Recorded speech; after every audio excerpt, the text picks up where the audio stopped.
오늘 큐티하셨어요? 우리 함께 큐티합시다. 말씀을 함께 봅니다.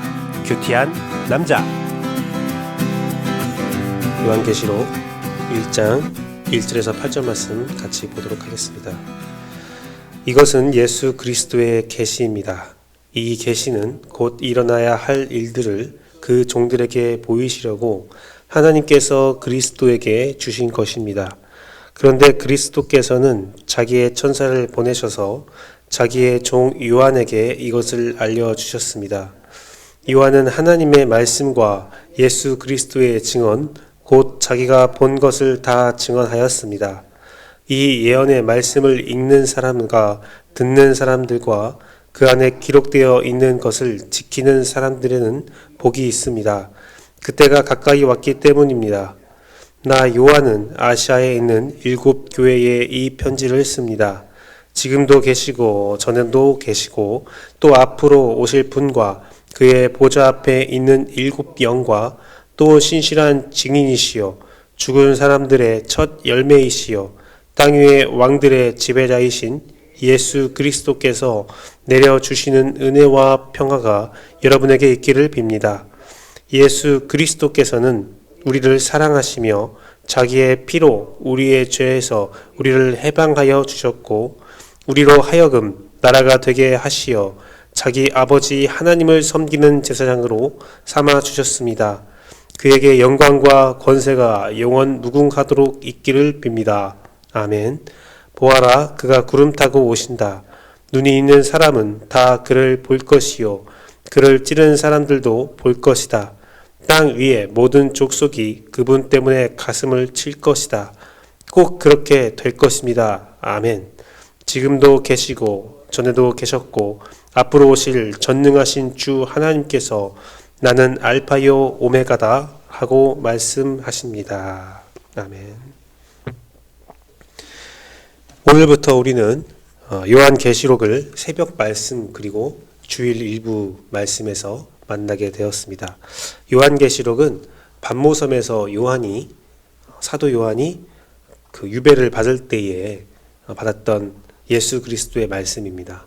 예수 그리스도에게 이끌려서 사도 요한은 초자연적인 일들을 경험하게 되고 미래의 일들을 알게 됩니다. 여러 가지 환상과 비유, 그 미래의 일들이 기록되어 있기 때문에 요한계시록은 다양한 해석과 논란이 끝이 없는 책이죠. 아마도 이 논란은 예수 그리스도가 재림할 때까지 끝없이 이어질 것입니다.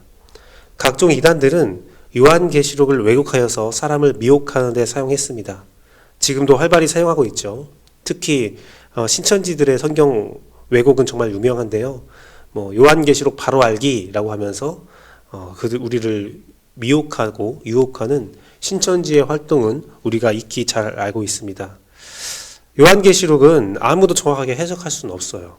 왜 그러냐면 이게 계시되어 있는 말씀이기 때문에 그 말씀이 이루어지고 완벽하게 하나님께서 이 말씀이 바로 이 말씀이었다라고 명백하게 말하기 전까지는 요한계시록의 내용을 아무도 정확하게 해석할 수 없고 검증할 수 없기 때문에 악한 자들은 요한계시록을 통하여 끝없이 자기 주장을 펼치게 됩니다. 이런 시기에서 요한계시록을 우리가 바라볼 수 있는 것은 어찌 보면 큰 축복일 수 있습니다.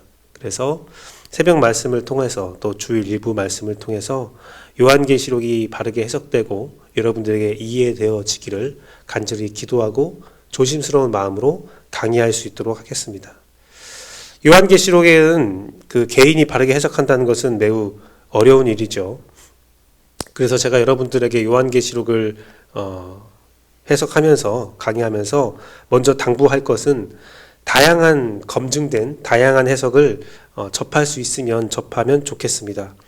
미래의 일을 말하고 있는 계시록 같은 경우에는 그 성경은 한 사람 한 주장만을 가지고 진리라고 생각하지 마시고 다양한 관점에서 다각도로 말씀을 바라봐야 한다는 사실을 잊지 않고 말씀을 조심스럽게 보도록 하겠습니다. 오늘은 그 첫 시간으로 요한계시록이 쓰여진 목적에 대해서 전 여러분들에게 말씀드리고자 합니다. 요한계시록이 쓰여진 목적은 본문 3절에 기록되어 있습니다. 본문 3절에 이 예언의 말씀을 읽는 사람과 듣는 사람들과 그 안에 기록되어 있는 것들을 지키는 사람들은 복이 있습니다. 라고 기록되어 있습니다.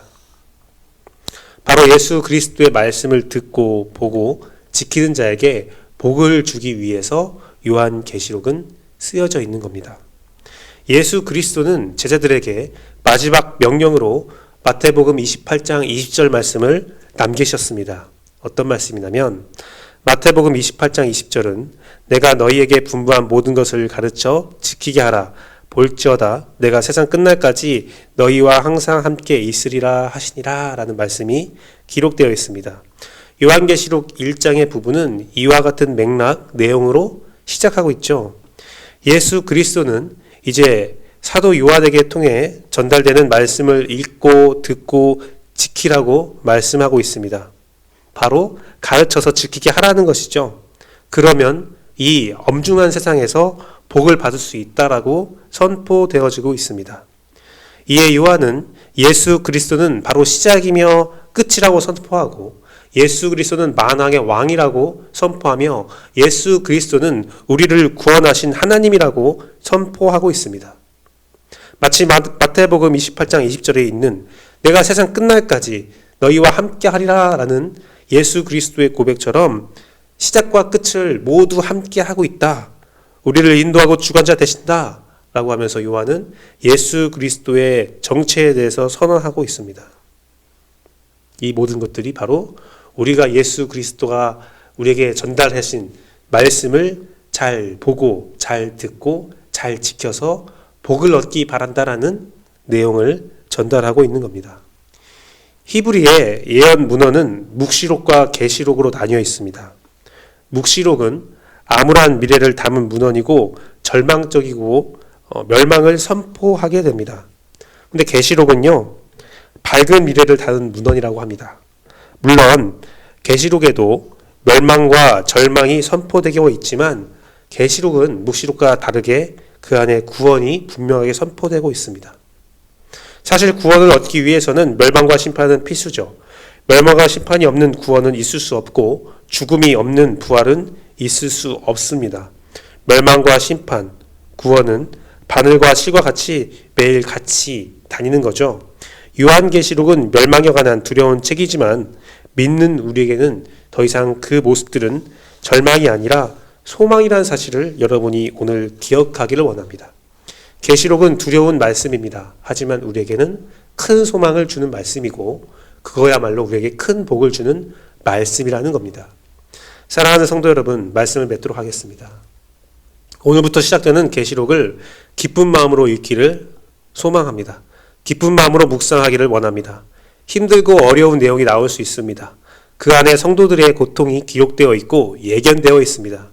하지만 알파요 오메가 되신 예수 그리스도께서 나와 항상 함께 해주시고 지켜주시니 걱정하지 마십시오.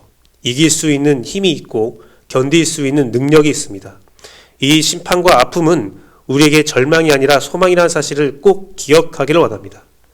요한계시록은 3절 말씀처럼 어렵고 힘들고 소망이 없는 그 시기에 성도들을 위로하고 성도들을 이끌기 위한 귀한 책입니다. 힘을 주고 복을 주기 위한 성경입니다. 우리가 할 것은 복을 받기 위해 말씀을 듣고 말씀을 보고 그 말씀을 지키는 것입니다. 이 어려운 시대, 소망이 없는 시대에 100% 복을 받을 수 있는 성경이 바로 요한계시록인 사실을 기억하며 우리가 요한계시록을 묵상하고 요한계시록을 이해하며 나아갈 때에 여러분 삶에 참된 축복과 은혜와 은총이 함께하기를 간절히 바라고 또 기도합니다. 함께 기도하시겠습니다.